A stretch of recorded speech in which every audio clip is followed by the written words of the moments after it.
Hey guys, welcome back to the Aspie world. What's going on with my hair? Straight off the bat, guys, we're going to read comments. So today's comments are 2 from YouTube and 2 from Facebook. So we'll start off with the YouTube ones first. And the first comment here is from Kelsey, and they said, "Hello, exclamation mark. My favorite animal is a guinea pig. They are wonderful. I have 3, exclamation mark." And that was relating to the question that I asked in my video, so that's coming soon.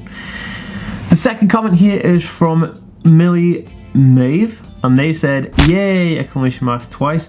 "I'm early this time!" exclamation mark twice, smiley face.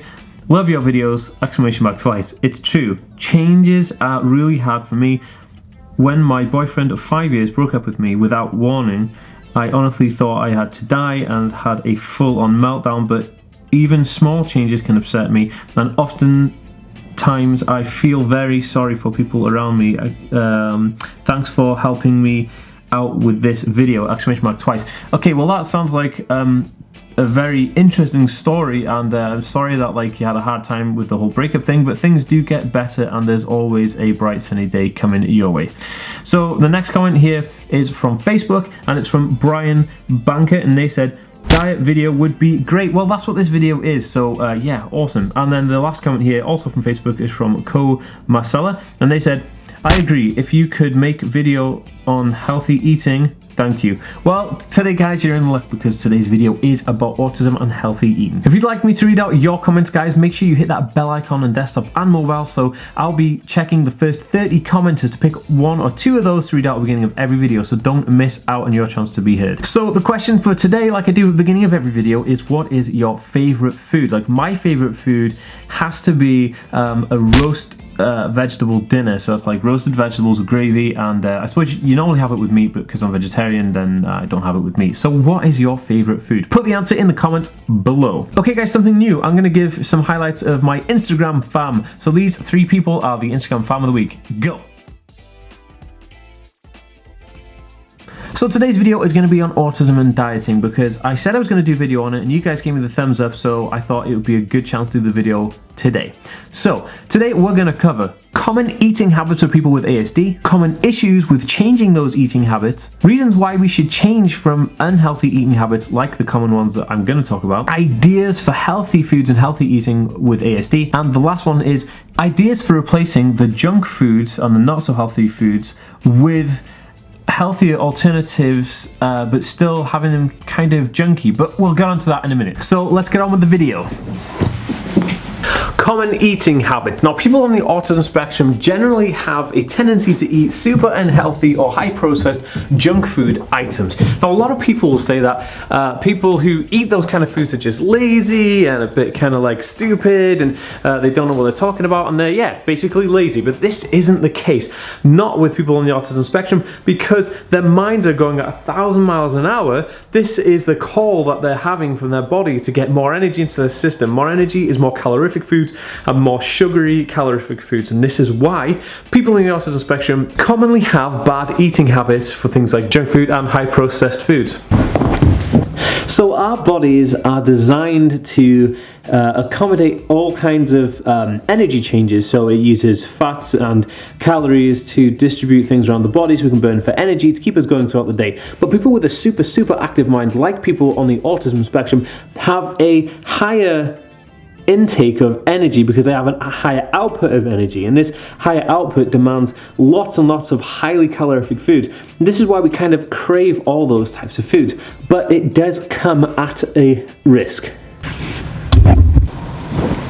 These foods, no matter how yummy they may seem or how highly calorific and energy efficient they actually pose some risks and damage, and the risks and damage are as follows. One of the things that is most prominent is that they cause some inflammatory in the gut. So this could be due to gluten or wheat within those things. That's why you might have heard of those diets where people say people on the autism spectrum to stay away from gluten and wheat, and what happens is the inflammation of your internal systems when having these allergy prone foods causes disruption. So you could get irritable bowel, you could cause you to feel unwell and unhealthy. But if you can't express how you're feeling, which a lot of people on the autism spectrum can't, then that causes a massive issue. So you go from kind of feeling okay and good because you got the energy to feeling really annoyed or upset or or sick or in pain, and that will cause lots of distress. There are, however, other issues. Another one is that these foods are mainly genetically modified organisms, so they come from GMO seeds, which are not really tested on humans, so we have no way of telling if these types of foods are good for you or bad for you, and in a lot of the research now looks at it that it might actually be super bad for you. Again, gluten is one of those things that people want to try to stay away from because it causes all kinds of issues, so that's another one to remember is in most of these foods.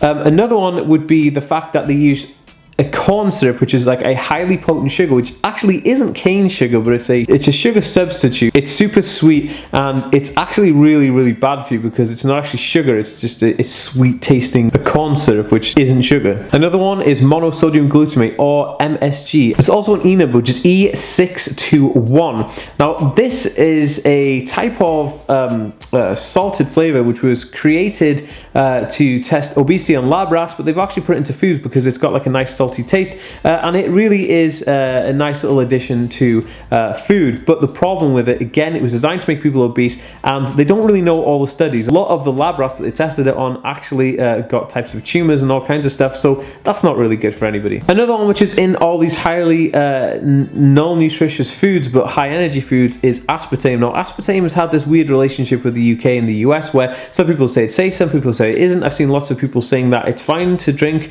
or eat, and it's a sugar substitute because it's cheaper than sugar basically, and this also could pose some risks to your health and your ability to function later on in life.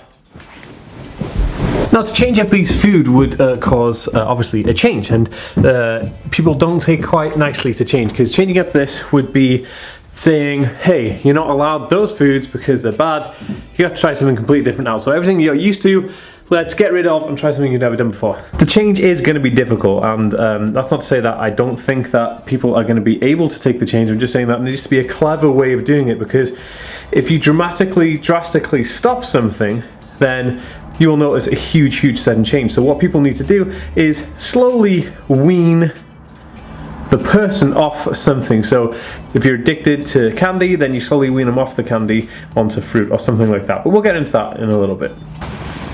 So, why is it worth the change, and why should we change these habits? Well, there's a few different reasons why. One of the main reasons is that it's healthier for your body to have more nutritious, more healthy foods, and more access to better nutrition. But above all else, these kind of healthier foods have been shown and proven to reduce a lot of the symptoms connected with ASD.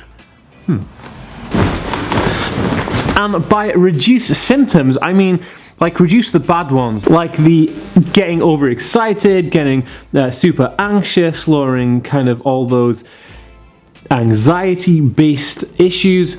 It's proven that healthier foods also promote healthier lifestyles, and healthier lifestyles promote healthier bodies and minds. So with that, I would say it would be a good idea to all around think about changing or adapting the current diet that you have if it's bad, because I'm not saying that everybody in the autism spectrum has a bad diet. I'm just saying that, you know, it's quite common that we would have bad diets. I started out with a really bad diet. I used to drink lots of Coca-Cola, I used to drink lots of sweets and candies, and lots of like fast foods, and like I pretty much lived on fast foods for, yeah, pretty much most of my life. Now, diving straight in, we need to have ideas for healthy eating. Now, ideas for healthy eating means getting the nutrition that your body needs to survive, but also making sure that you have a good body that's going to last you, you know, your entire life, because, hey, you only get one body.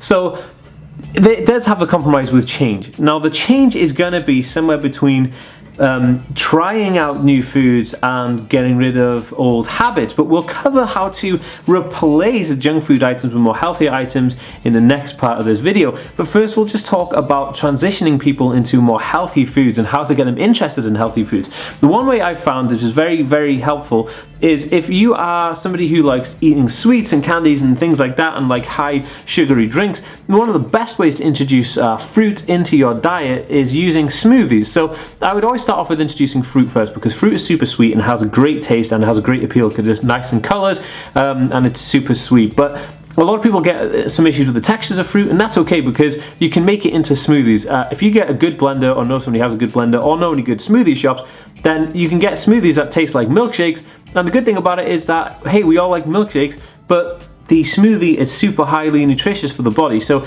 I would suggest doing that first. And what happens is the person will then get interested in what is inside the smoothie, because there's 100 different types of smoothies out there. There's going to be one that they will like. Another way of getting some green veg into the diet is actually putting in green smoothie ingredients like leafy greens and things like that, and other types of green veg along with some fruits and citrus fruit to make it a more tropical tasting juice. That way they get the nutrition that they need, but they also get that nice tropical flavor which you'll crave, because obviously you're craving calorific foods that are highly sugary. Now, if you're trying to go for a full-on healthy diet, then I would suggest getting your balance right. So getting a balance between having some carbohydrate, getting your leafy greens, getting your vegetables, root vegetables, getting your fruits, and also getting the meats and the proteins that you need from nuts and seeds. So having a look at different planned out diets like that is probably going to be the best way to have a healthier lifestyle, but I can't cover all of that in today's video. This is just an introduction guide on some how-to ideas of getting more healthy foods into your diet. But the green juice and smoothies are the best ways that you can introduce fun, nice tasting foods of nutritious value into a person's lifestyle. But what we really want to know is, how do we substitute junk foods for healthier types of junk foods? Well, let's go ahead and do it.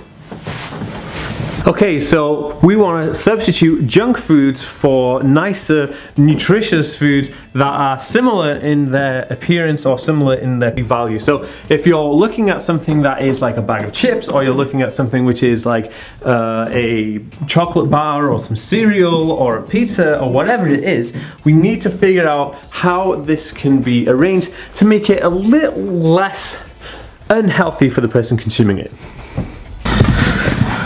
So there are a number of ways to do this, but I find this method probably the best way to do it, and probably the one that's going to give you most success instantly. So the tip here is to always go for alternative foods. So the idea of alternative foods are that they're dairy-free, they're lactose-free, they're nut-free, they're gluten-free, they're wheat-free, and they're GMO-free, and they're also MSG-free, which is obviously monosodium glutamate. These foods are typically organic or organic-style foods, and the good thing about it is that they're healthier foods, which means that you can find alternatives. So say you like Doritos, right, and the person likes Doritos, well, you can find the organic kind of alternative to Doritos, which are probably gonna be gluten-free and dairy-free. So they're just there. You instantly have a more nutritious and better for the body substitute for junk food, but it's still kind of like a junk food. So I would say the same for like if your child is into like chicken nuggets from McDonald's, say,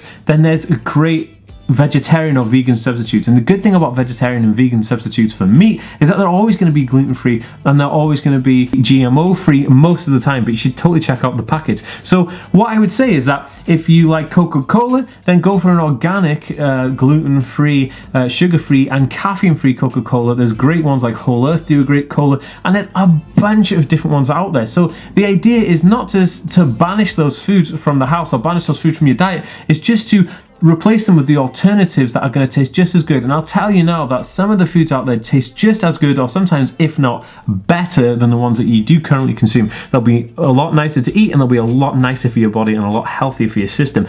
But all of this is to help change the body and its behavior towards those foods. So you're still getting the enjoyment out of eating them, you're still getting the sugar and the calories, but you're not getting all the nasty, yucky gunk that goes with it, which is going to cause you more harm than good in the long run. That being said, I am no nutritionist and I'm no doctor. I just try and help through my experiences, and this, from my experiences, helped me loads. I've helped calm down from not having caffeine and not having a lot of processed sugar. It's totally helped me calm down loads. But I'd also like to know your comments in the comment section below if you have anything to add to this discussion. If you'd like to learn more about autism and Asperger's Syndrome, please hit that subscribe button above here. If you'd like to check out my last video, it's going to be over here, and here's a video that YouTube thinks will be good for you. Also up here, boop, is the Twitter profile, which I demo at the end of every single video. Make sure you follow me on Twitter so you don't miss out on the opportunity. I'll see you next time, guys. Peace!